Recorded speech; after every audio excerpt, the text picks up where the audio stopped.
Olá, a graça e paz do Senhor Jesus. Hoje, em mais um momento de reflexão sobre a Palavra de Deus, nós iremos estudar um pouco mais e meditar naquilo que a Palavra de Deus tem a nos ensinar. Temos tantas coisas a aprender com Cristo, não é mesmo? Hoje, nós estudaremos e meditaremos um pouco a respeito das tentações da carne. Quem aqui, mesmo sendo um cristão verdadeiro, fiel, não tem pelo menos uma fraqueza daquelas que chega às vezes a tirar o seu sono em alguns momentos da vida? Creio que todos somos contemplados com uma ou com algumas fraquezas. Mesmo que busquemos a Deus, as fraquezas estão sempre diante de nós.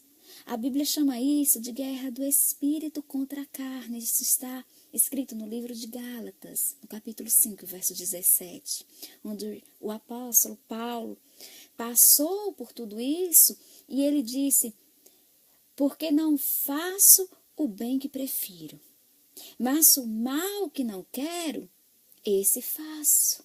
Isso está escrito no livro de Romanos, no capítulo 7, verso 19. Mas será que existe alguma forma, existe algo que facilite nossa luta e vitória contra as tentações da carne e, consequentemente, nos ajude a vencer e a agradar a Deus? Vamos pensar em algumas coisas e meditar à luz da Bíblia? Então, o primeiro passo é admitir verdadeiramente a nossa fraqueza. Jesus declarou aos apóstolos, em Mateus 26 e 41, a carne é fraca. Alguns não conseguem vencer as fraquezas da carne porque simplesmente fingem que elas não existem, que elas não são fortes o suficientes para derrubá-los. Até que um dia, derrubados por elas, caem. Por um tempo, passam a ficar até mais espertos, mais cautelosos, mas logo ignoram novamente aquelas fraquezas e volta a cair. Jesus nos chamou a olharmos para a nossa realidade. Nesta noite, neste momento, eu gostaria que você olhasse para dentro de si próprio. E sem nenhum pudor, porque Deus nos conhece em nossa essência, admitisse que a sua carne, que a minha carne, é frágil e que as tentações têm, sim, grande poder ou influência sobre nós. Um segundo ponto: não faça da fraqueza da sua carne uma desculpa para pecar. É muito comum ouvirmos pessoas dizerem: mas se minha carne é fraca, então não tenho como vencê-la. E essa é uma forma negativa e incorreta de interpretar a orientação de Jesus. Cristo mandou constatarmos conscientemente a fraqueza da nossa carne, não a fim de que nos escondêssemos atrás dela, mas a fim de sermos mais cuidadosos diante dela. Note que o texto em Mateus, no verso 26 e 41, Jesus não apenas diz que a carne é fraca, mas ele nos dá elementos que tornam nossa vitória contra ela totalmente possível. O terceiro passo é que a vitória contra as tentações é uma parceria entre Deus e você. Aqueles que acham que poderão vencer as tentações por um milagre, erram tanto quanto aqueles que acham que as vencerão apenas pelas suas próprias forças. Jesus disse: vigiai e orai para que não entreis em tentação. Isso também está escrito no livro de Mateus, no capítulo 26 e verso 41. Observe que Jesus primeiro propõe, ele pressupõe vigiar. Vigiar pressupõe uma atitude nossa. E orar pressupõe algo que confiamos ao poder de Deus. É a parte de Deus que ouve as nossas orações.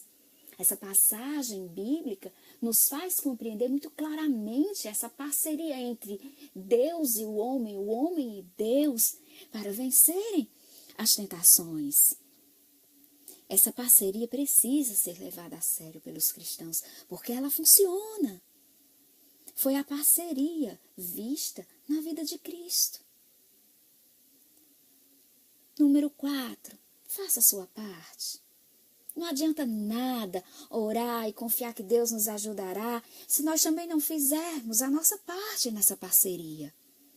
Por exemplo, eu recebo muitos e-mails, muitas mensagens de pessoas que estão se sentindo encurraladas, tentadas, principalmente com o acesso às mídias e às redes sociais que nós temos à nossa frente hoje. Então, eu creio que a tentação à pornografia, a esse tipo de material, é o que mais tem cercado alguns cristãos.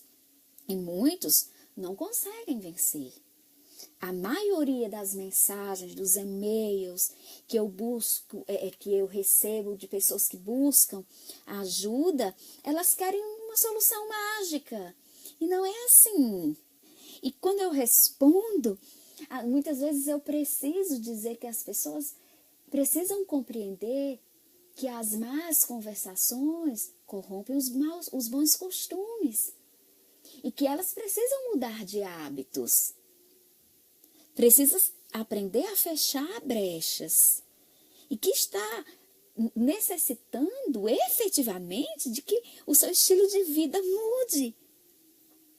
Nós somos seres racionais e nós precisamos avaliar cuidadosamente as possibilidades e os porquês. Por que pecamos?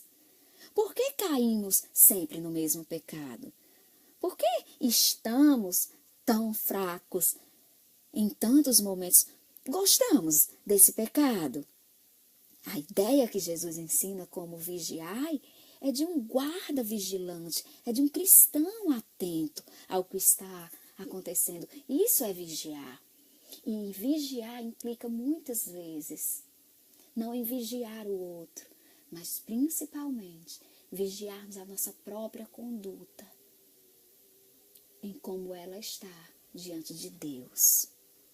Um quinto passo é: será que Deus fará a parte dele? Pode até parecer que essa pergunta é um pouco absurda, mas muitas pessoas desconfiam se Deus realmente está agindo ao favor delas.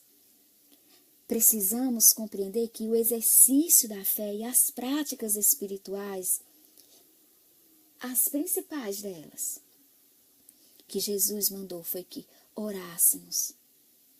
Isso pressupõe fé e relacionamento com Deus, que age nos ajudando. A palavra nos revela com detalhes a ação de Deus frente às tentações.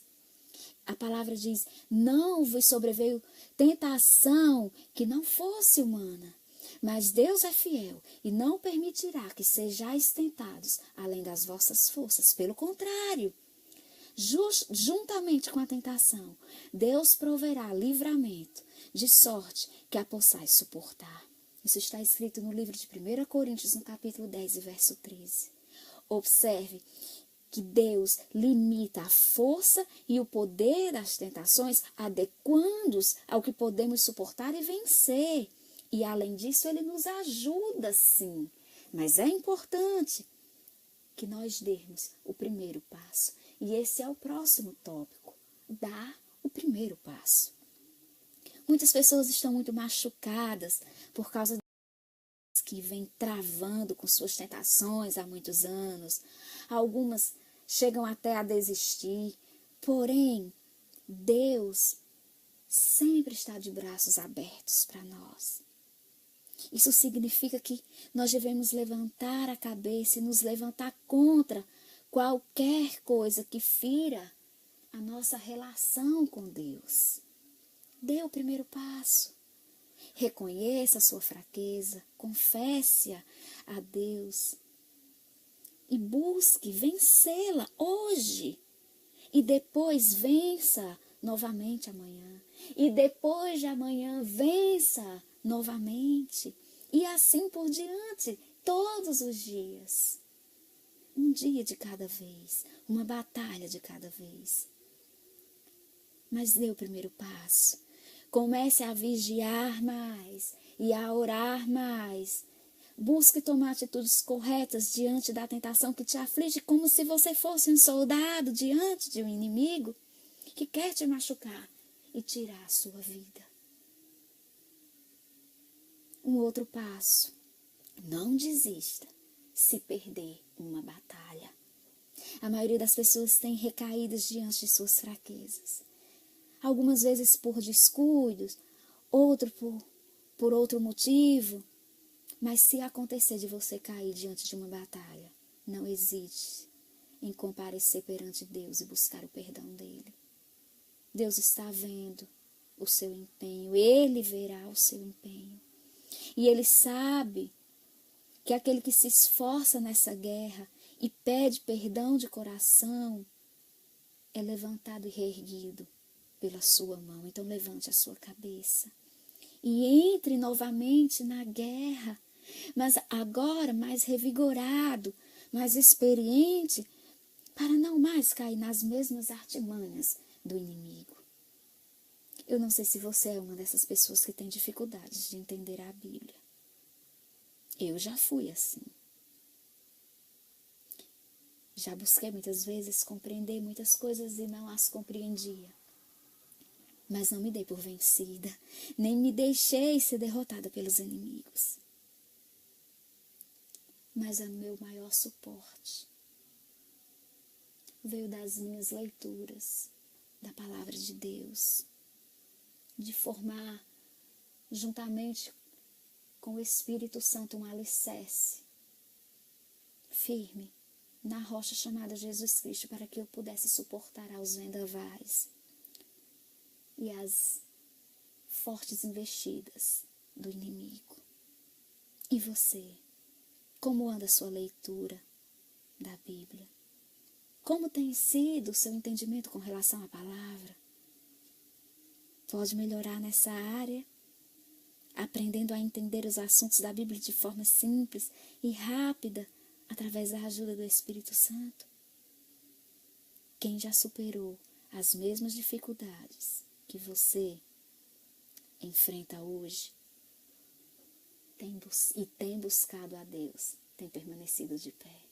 Isso significa que você também pode permanecer de pé.